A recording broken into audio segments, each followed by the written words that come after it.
Our interview this morning is with Ralph Van Noy. When I fumble around, Ralph was born in Fort Worth in February of 1955. He served in the United States Navy from June of 1979 until August of 1983. His highest rank attained was HM2, Hospital Corpsman 2nd, E5.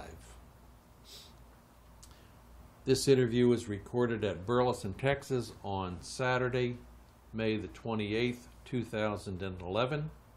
My name is Dale Dexheimer. I'm not related to Ralph in any way.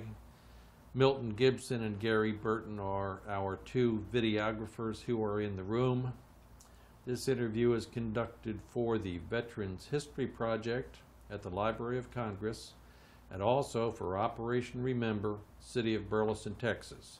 And with that short introduction, Ralph, you can tell us about your time in the military, sir. Well, I guess you can start from the beginning then, right? Yes, sir. Well,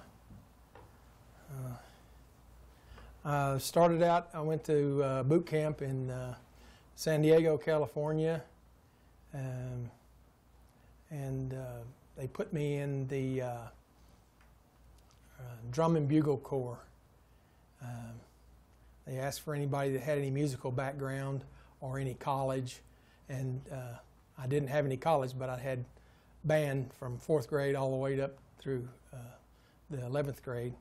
And so anyways, they put me in the Drum and Bugle Corps, and I played baritone, the bass clef baritone, and which was it was a lot of fun. We had a lot of fun doing that. We got to go off base. I think it was at least the 3rd week in boot camp. Usually nobody gets to go off mostly during the whole time of boot camp, but we got to go to the hydroplane boat races in Mission Viejo.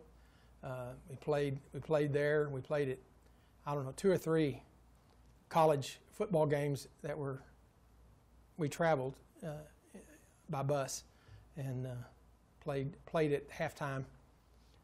It was really a lot of fun. And of course, every Friday we played the graduation ceremonies for the divisions that were graduating out on every Friday.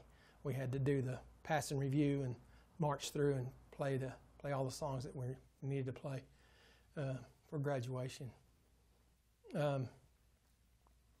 There was, I guess I can tell some of the goofy stories that happened during my boot camp. One was well, I'll just tell this one. It was our last night before leaving. Then we were going to all pack up and leave the next day. Well, we got a pass to go to the Listman's Club on the other end of the base and spend the evening doing whatever we wanted to do, dancing or drinking, which is basically what all of us did, was a bunch of drinking. So anyhow, we had a little bit too much to drink. There was 3 of us. One of them's name was Rebholz.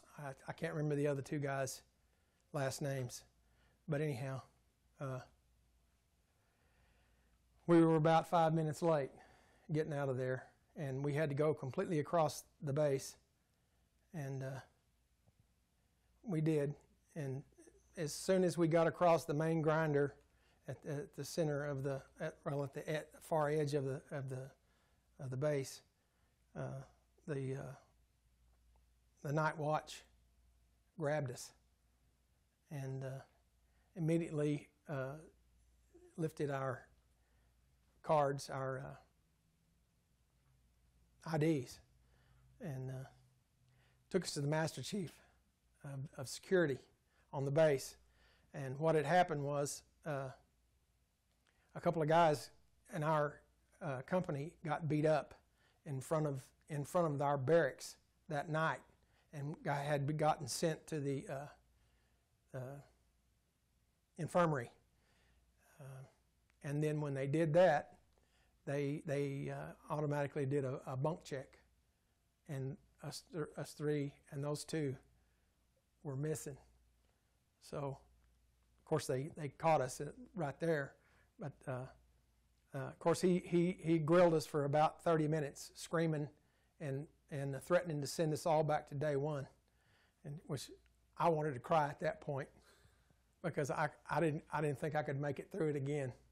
But anyways, he didn't send us back, but he did give us what they called a short tour, which was punishment. It was doing calisthenics out on the hot asphalt with a helmet and a weighted rifle and your steel-toed boondoggers. And there was 5 of us. Even the guys that got beat up, they had to go too. So we all formed up. Everybody was gone the next morning. The barracks was empty except for us 5. And our the guy that the petty officer that was over us was sent us over there to form up with the guys that were going through the short tour, and he didn't send us over there with our steel-toed boots on. He sent us over there with tennis shoes, and we all formed up. Anyhow, they set us out there to get ready to do the exercise, and the guy in charge looked down the line, and he seen all 5 of us with our tennis shoes on, and he said, "What company are you guys from?" Of course, we told him 931, and he said, "You guys need to peel off, go back to your barracks, and put on your steel-toed boots." So we did that. We went back, and we got there. He was there. I think he was a chief petty officer. They called him Chief Ski. I can't remember. I'd have to look in my book, but that's what they called him. Anyhow, he said, "Let me see that chit." So the guy pulled the paper out.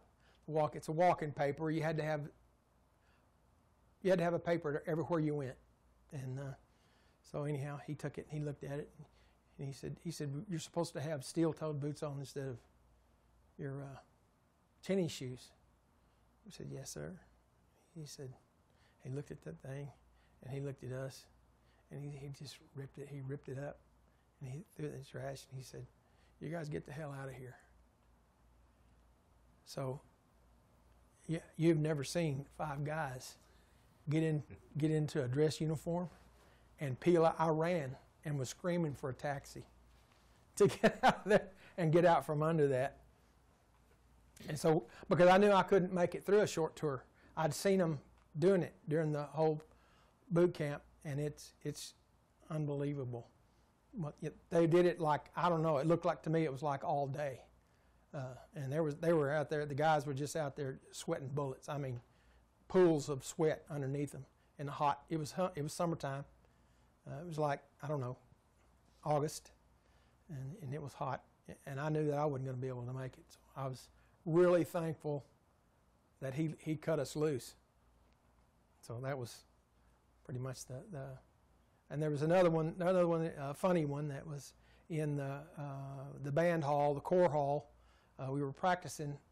We practiced every day in the afternoon, and it was at the end of the practice, and the petty officer in charge told everybody to get their cases out and put the instruments up, get them stowed, and get back over to the barracks. And everybody was in pretty good mood and having a good time with the music and everything. And I saw him go out the door, and I kind of let out a hyena laugh, and he heard that, and he came back inside, and he said, "All right, who thinks they're a damn dog in here?" And of course, everybody just froze. And I thought about it a second, and I thought, well, I know what's fixing to happen now. And if I don't, fess up, he's going to get everybody. So I turned around. I said, "It was me, sir." He said, "So you think you're a dog, do you?" I said, "What are you supposed to say?" I said, "Sir, yes, sir." And just cutting up, basically. And he said, "Well," he said, "come up here to the front." So he made everybody else sit down, and they kind of made them sit at attention, you know, in the chair with their hands kind of on the knees and straight back. And he says, "Okay, then." He says, "You down on the deck." So I laid down. He says, "Okay, stick your hands up in the air." I stuck my hands up in the air. He goes, "Now bend them at the wrist." So I bent them like that. He said, "Now stick your legs up in the air." I stuck my legs up in the air. He said, "Now bend them at the knees." So I bent them at the knees. I'm like this. He goes, "Now pick your head up off the deck." So I picked my head up like this. And he goes, "Now," he says, "you start howling like a dog like you was doing before." So I started that like that, you know, like a hyena would do. And I guess what he was trying to do was humiliate me in front of the whole group, which it backfired on him. It was tickling everybody that knew me in the bunch. And I was looking around at these different guys in the trumpet section and the baritone section, and I could see their eyes, you know, just getting bigger and bigger and bigger, and their mouths were closing, and their facial expression, they were fixing to break out. But he was, you know, making them be real rigid. And sure enough, about, I don't know, 2 or 3 more seconds later, one of the trumpet players just fell out on the floor on the deck and was just rolling, laughing. And he says, "You think that's funny, do you?" And he said, "Okay, you up here." So he did him the same way. You know, put your hands up like that. And he said, "Now you start howling like, you start laughing like a hyena too." So he did. He starts laughing. And then about 2 more guys over here on this side of the hall, they fell out on the floor laughing, just busted out laughing. Anyhow, then he got them up there, and after that, it seemed like the situation was getting totally out of hand. So he said, "That's it. Stop.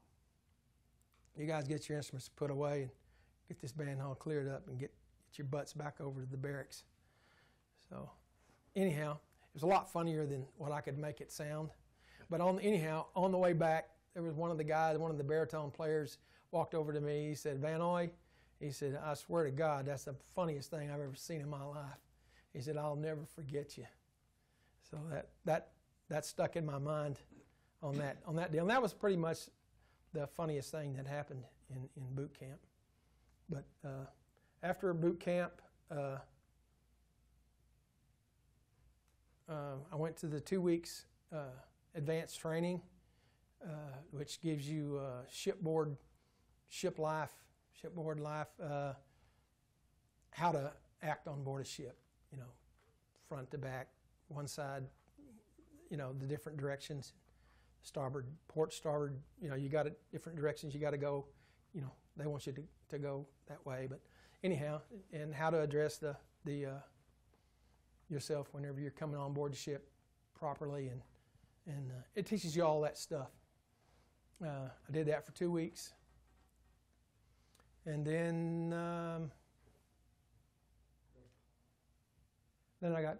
of course, during that time, you're waiting on orders for your first duty station. And then mine came. It was in Concord, California, on board the USS Kiska, an ammunition ship.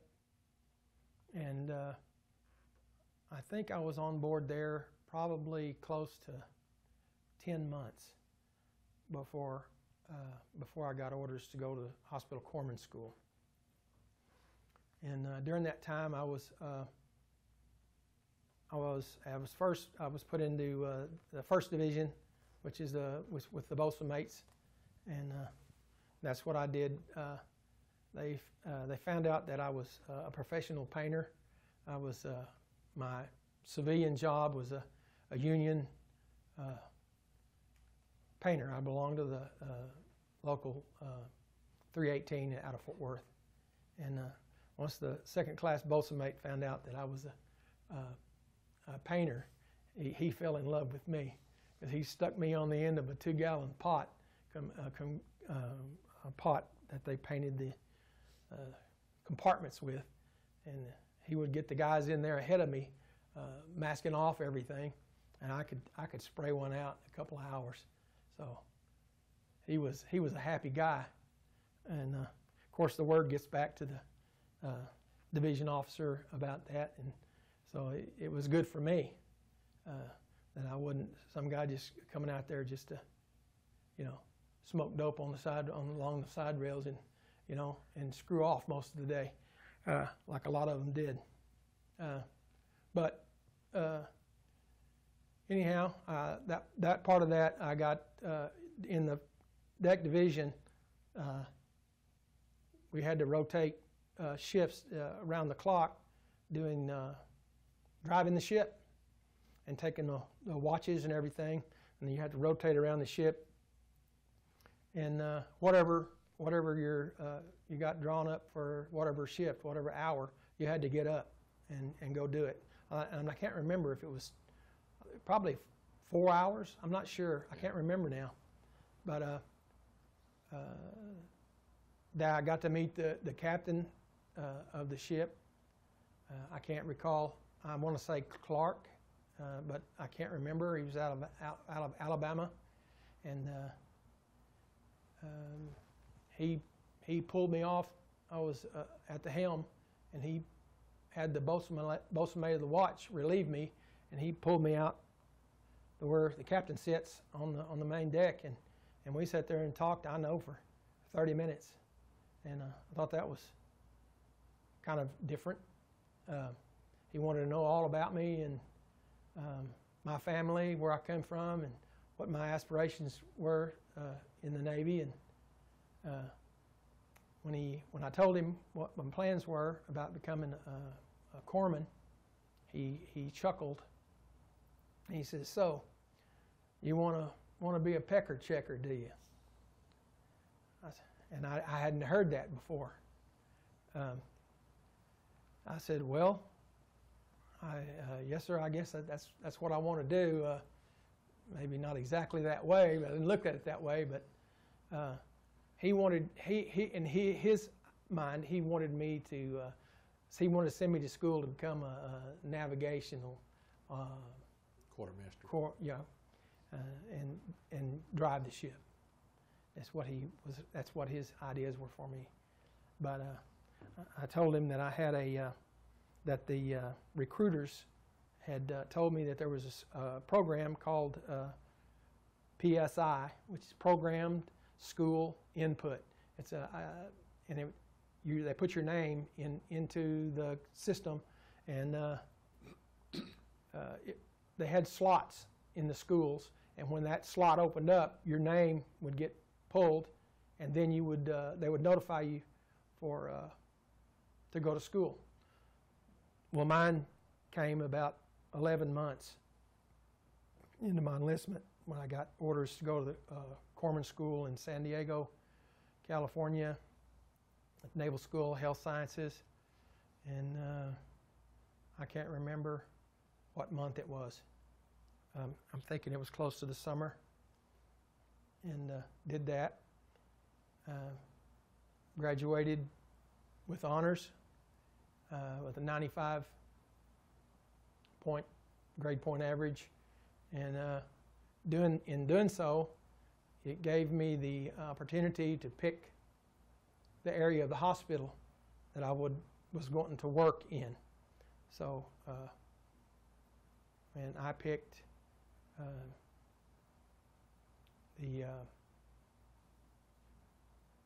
I want to say it's the post-surgical intensive care unit. I thought that would be pretty exciting to work in there.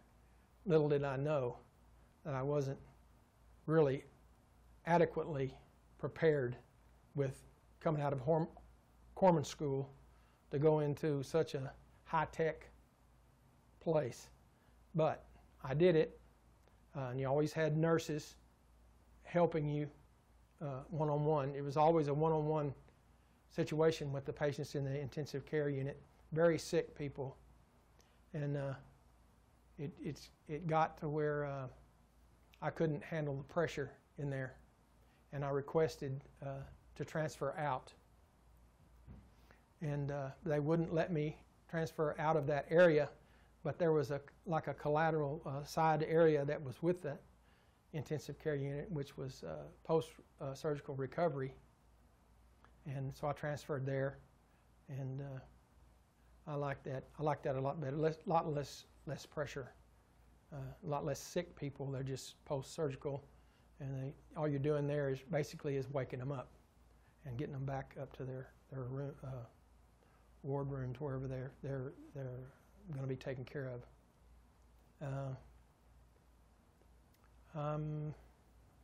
I did that. I was stationed at Balboa Naval Regional Medical Center. That was my first corpsman duty, and I was there at least almost 2 years. And so I lived there in San Diego for almost 2 years. And I decided that I didn't really like the doing around the shift work that the nurses have to do. Didn't like the night shifts, and so I was looking for something that would give me a more of a 9 to 5, 8 to 4, whatever job. So I searched the jobs that they offered, schools that they offered, and I looked for one that kind of fit me. And so I picked a school to become an ocular technician, and that would take you out of nursing service and put you in a clinical setting. And I realized by doing that there were no weekend work, and it was like 8 to 4:30 job in a clinical setting, and didn't have to do any of the switching of the shifts. So I went for that. I did that at the Naval School of Health Sciences right there at Balboa Hospital, and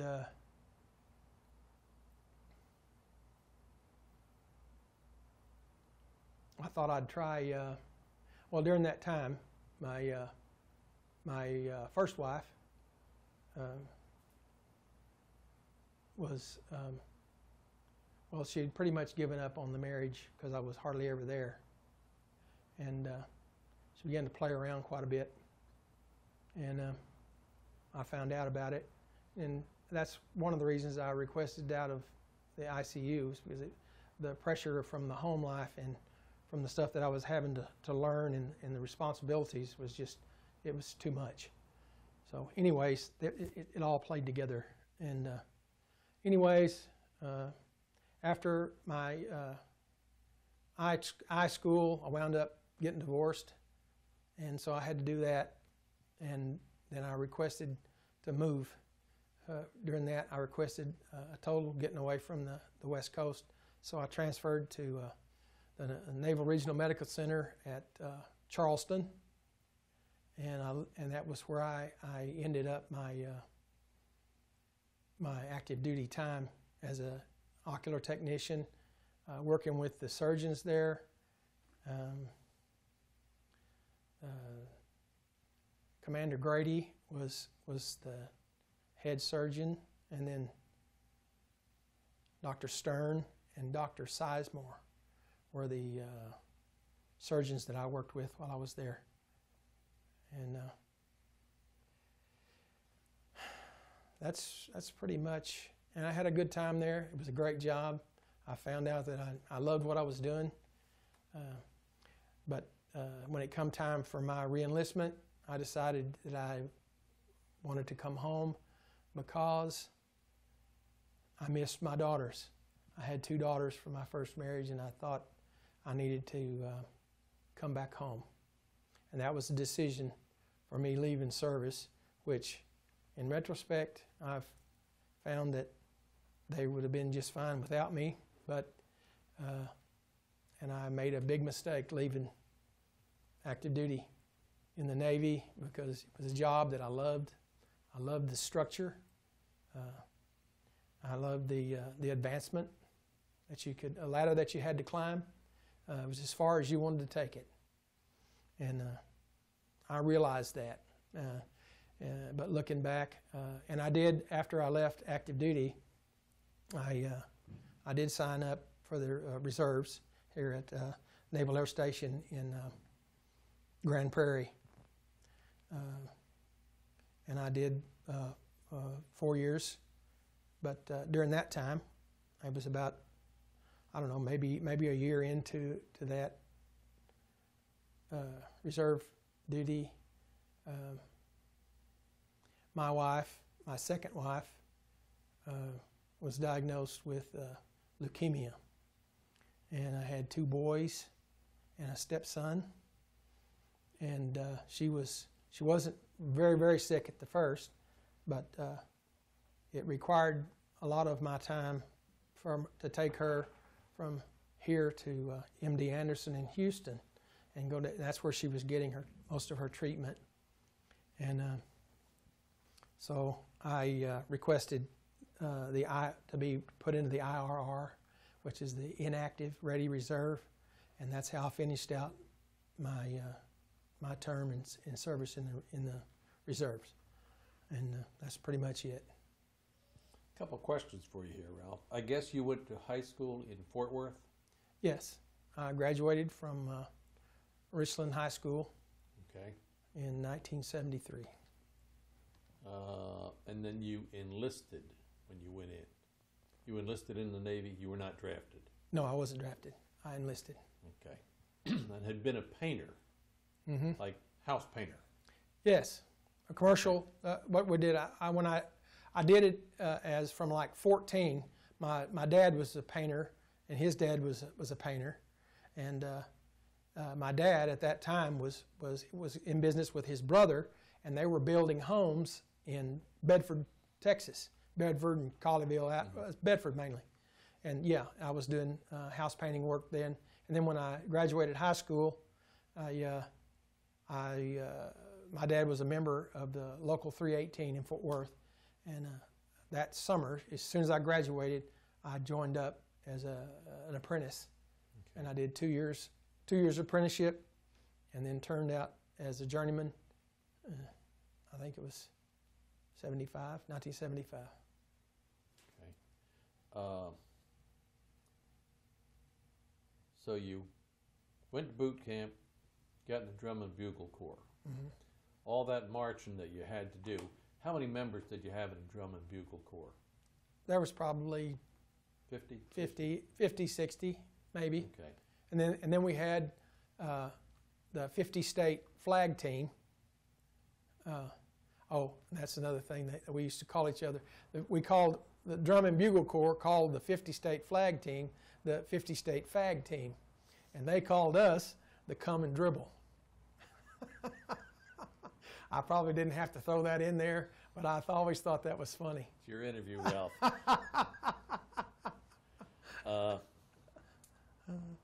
The marching that you had to do, you went to football games, college games, etc.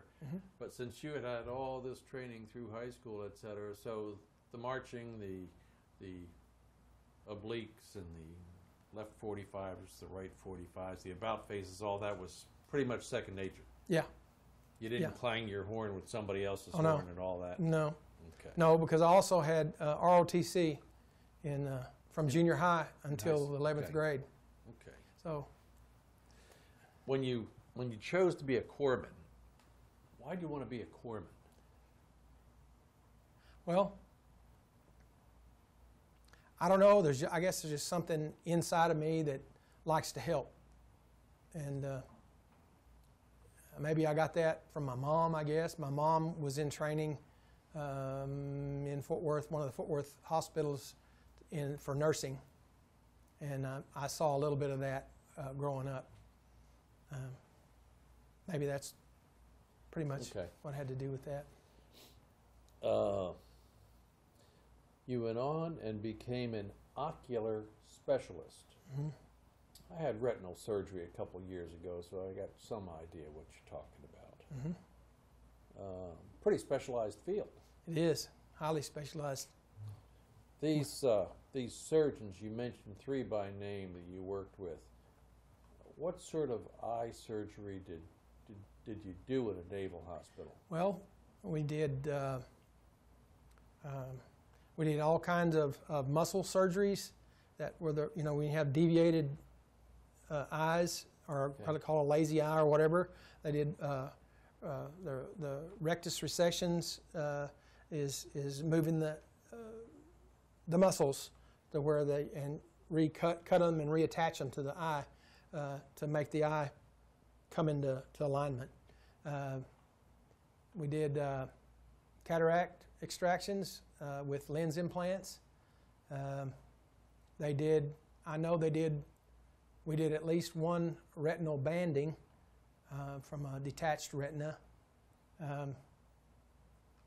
That was all pretty high-tech stuff in the early 80s, wasn't it? Yes.